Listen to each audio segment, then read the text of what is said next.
YSR party కార్యాలయం మీద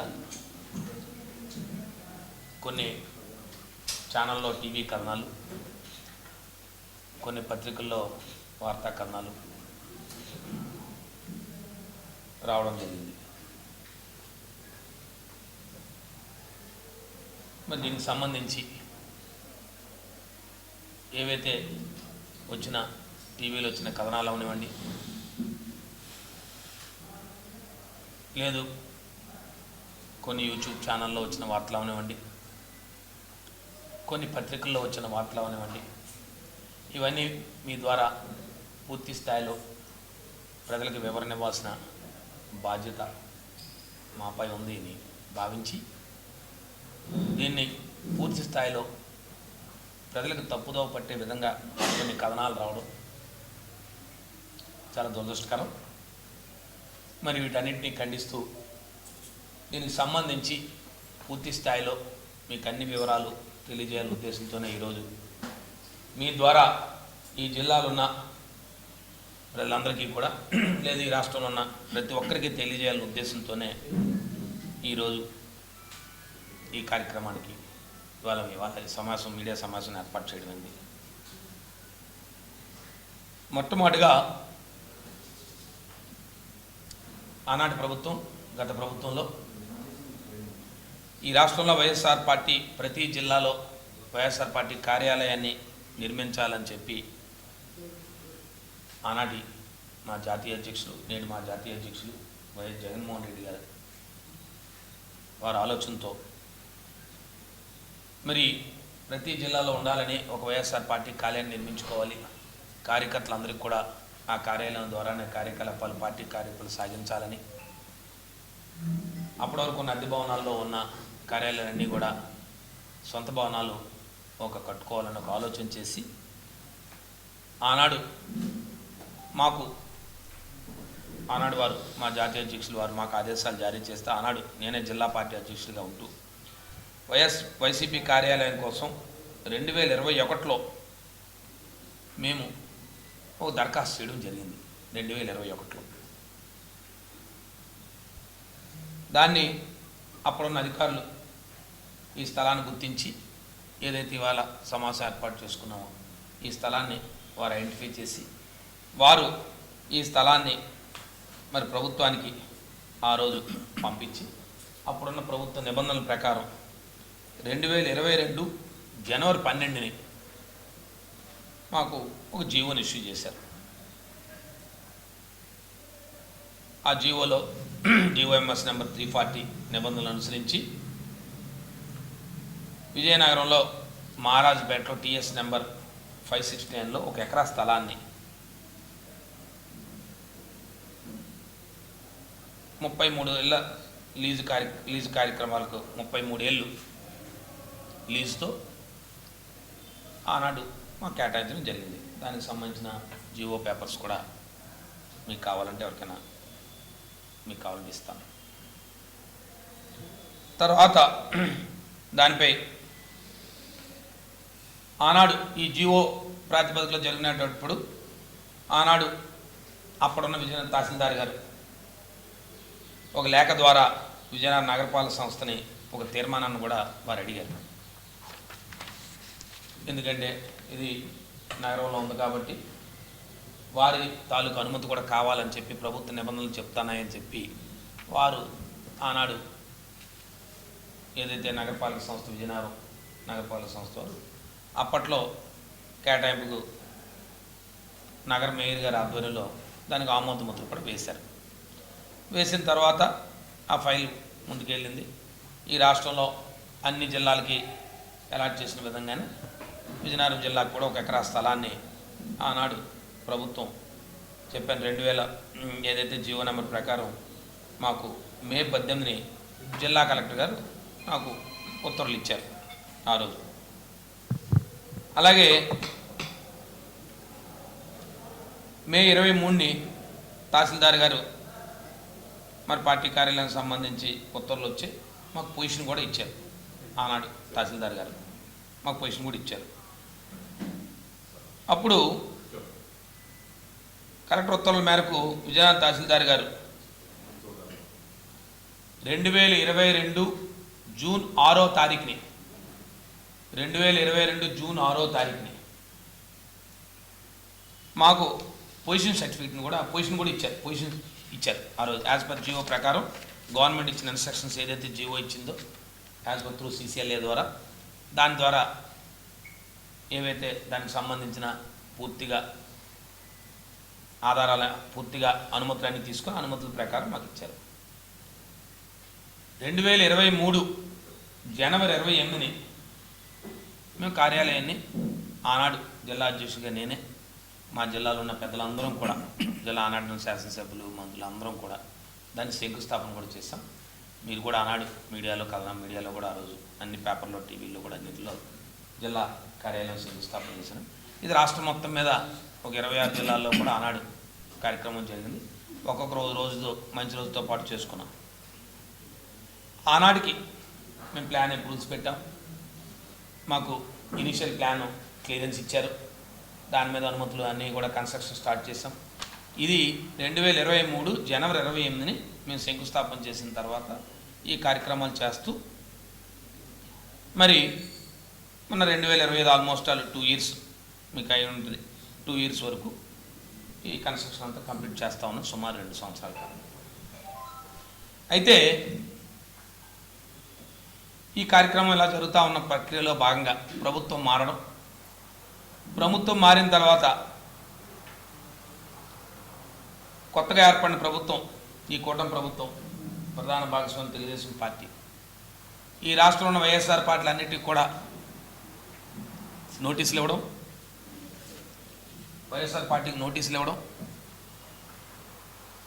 అందులో కొన్ని కార్యాలయాలు ఆనాడు ఏదో ఒకటో కార్యాలయాలకు నోటీసులు ఇవ్వడం, దాంట్లో భాగంగా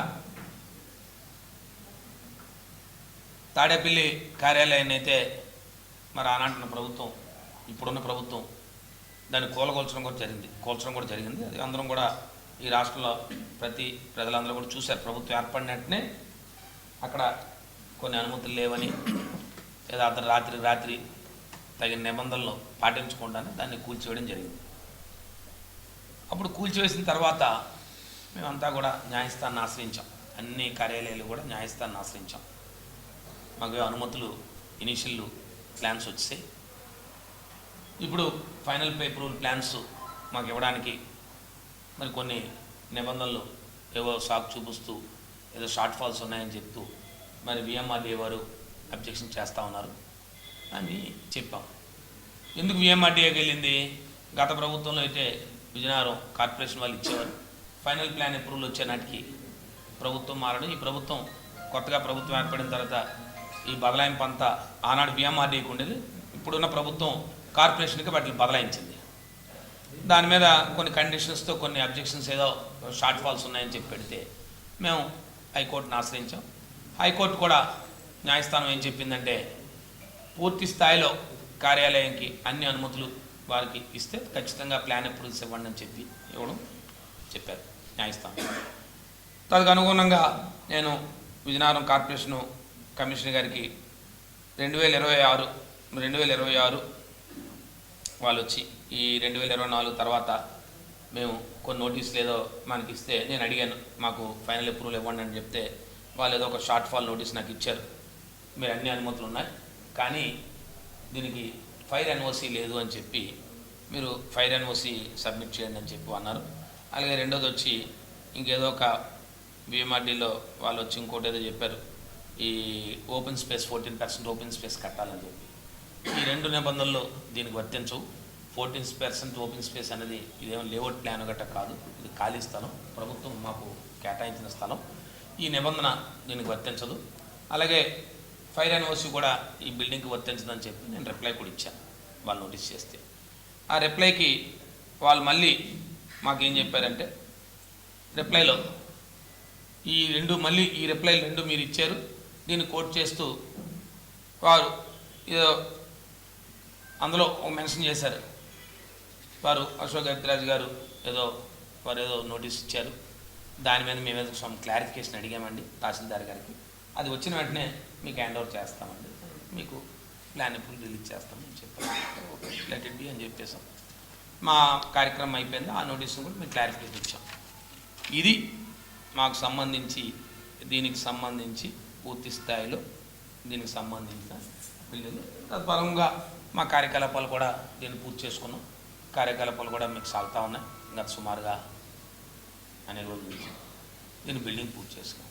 కానీ ఇటీవల ఈ కథనాల్లో ఇదేదో ప్రైవేట్ స్థలం అని, లేదు ఇదే ప్రైవేట్ వ్యక్తులదని, లేదు ఇదేదో ప్రైవేట్ వ్యక్తుల్లో వైఎస్ఆర్ పార్టీ బిల్డింగ్ కట్టిందని, ఇవన్నీ పూర్తిగా అవాస్తవం, నిరాధారమైన ఆరోపణలు.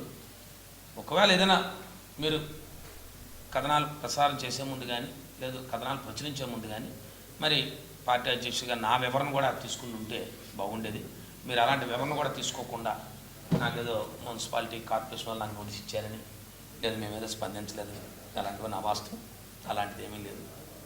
మున్సిపాలిటీకి కానీ కార్పొరేషన్కి కానీ మాకు కానీ అలాంటి ఎక్కడా కూడా ఈ స్థలంలో కానీ ఎప్పుడు కూడా ఏనాడు కూడా మాకు ఎక్కడా కూడా అలాంటిది రాలేదు. కాబట్టి మరి పత్రికలు కానీ టీవీల ద్వారా మీడియా ద్వారా ఈ జిల్లా ప్రజలకు కానీ లేదా ఈ రాష్ట్రంలో కానీ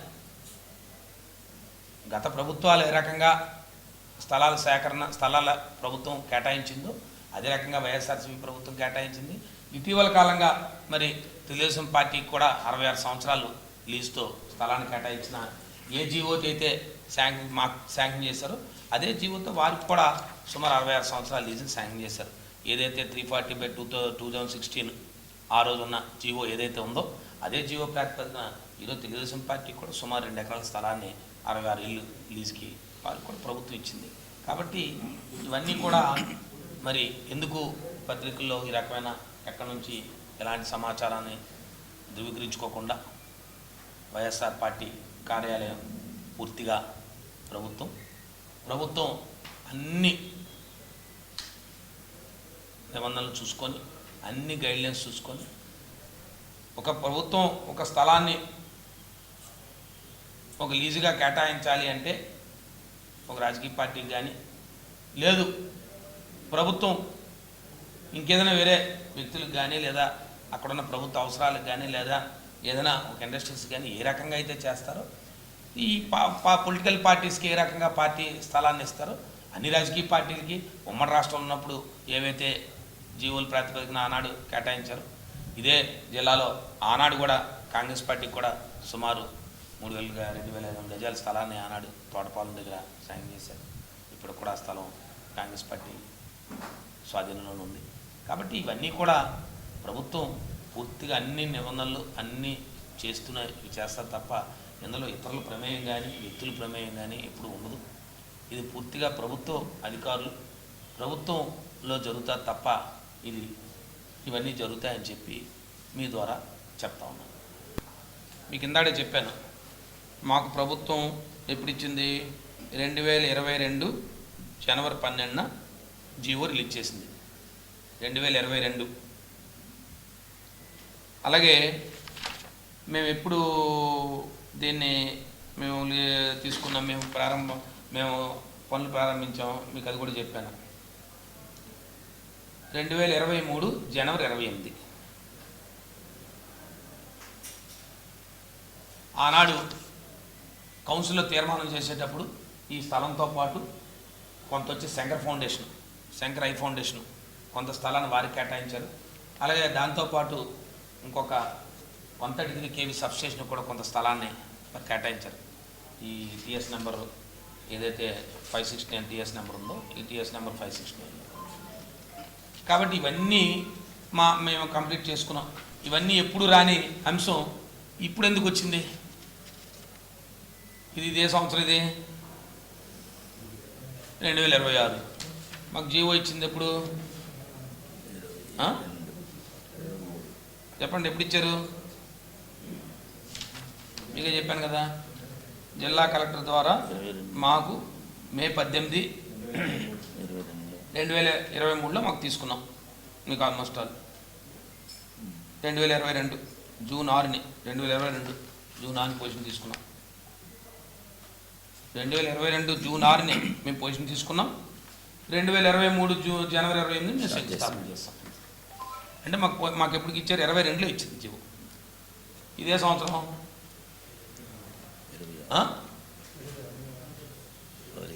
మేము కట్టడానికి ఎన్నాళ్ళు పెట్టింది? సుమారు 2 సంవత్సరాలు పెట్టింది. మరి అప్పుడు లేని అంశం ఇప్పుడు ఎందుకు వచ్చింది?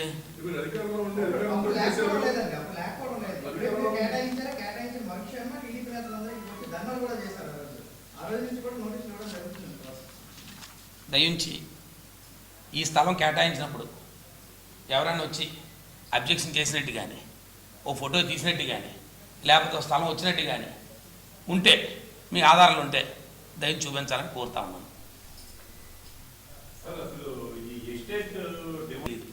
ఎందుకంటే ఈ ప్రభుత్వం వచ్చిన తర్వాత 2 సంవత్సరాలు అయింది.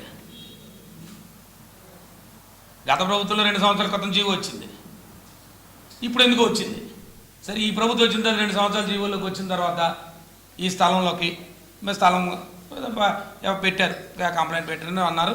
మేము అది పత్రికల్లో టీవీల్లో చూడటమే తప్ప మాకంటూ ప్రత్యేకంగా ఎవరు మా దృష్టికి కానీ మా దరిదాపులు కానీ మాకు ఎవరు రాదు. కానీ ప్రభుత్వం మాకు కేటాయించింది. ఇదే వ్యక్తులు కేటాయించలేదు, ఒక రాజకీయ పార్టీ కేటాయించింది.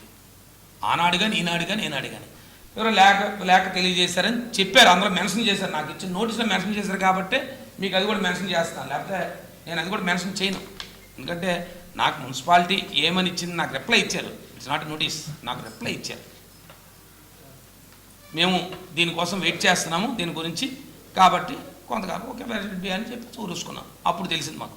ఇది ఎప్పుడు 4 సంవత్సరాల తర్వాత. కాబట్టి ఎక్కడా కూడా ఎప్పుడూ కూడా ఇది ఏ సందర్భంలో కూడా ఎవరు కూడా ప్రభుత్వాలు జీవోలు వచ్చి 2 ఇయర్స్ అయింది. కన్స్ట్రక్షన్ ఛార్జ్ 2 ఇయర్స్ అయింది. మేము ప్రారంభించుకున్న తర్వాత మేము అందరూ ఉన్నారు. మీరు పత్రిక సోదరులు కానీ మీడియా సోదరులు అందరూ కూడా ఇక్కడ అందరూ ఉంటున్నాం. మేము అనేక సార్లు దీని నుంచి విజిట్ చేస్తే అన్ని చేస్తాం. కానీ ఏనాడు కూడా ఎప్పుడు కూడా మా దృష్టికి రాలేదు. దయచేసి అది మీకు వచ్చిన ఏదైతే సమాచారం ఉందో ఆ సమాచారం పూర్తిగా నిరాధారం. ఎప్పుడు పెట్టారు కావాలి. మరి ఆయన ప్రభుత్వం రాదు తేల్చాలి దాని విషయం. మరి నాకు చెప్పాను కదా మీకు, 2022లో జీవో ఇచ్చారు, 2023లో మేము పనులు ప్రారంభించాం.